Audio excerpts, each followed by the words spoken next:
المصرية اللي كانت عايزة تتجوز سعودي، أنا مش لاقية التعليق عشان أرد عليه، معلش. المصرية اللي عايزة تتجوز أجنبي أيا كان جنسيته إيه. طبعا مكتب جواز الأجانب في وزارة العدل في لازوغلي تقريبا في الدور الرابع يعني.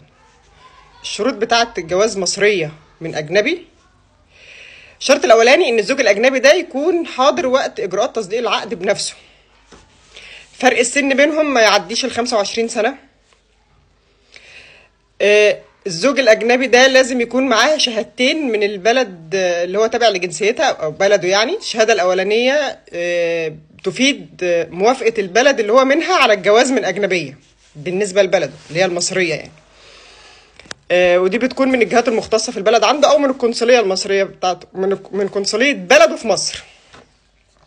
الشهادة التانية دي بيكون فيها بياناته، تاريخ ميلاده، جهة ميلاده، محل إقامته، اتجوز قبل كده ولا لأ، عدد الزوجات اللي على ذمته، عدد الأولاد، يكون مكتوب فيها ديانته، مصدر دخله.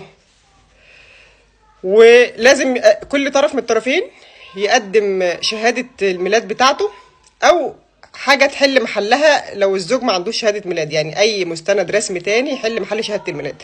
بالنسبة للمصرية شهادة الميلاد أو مستخرج رسمي منها يعني.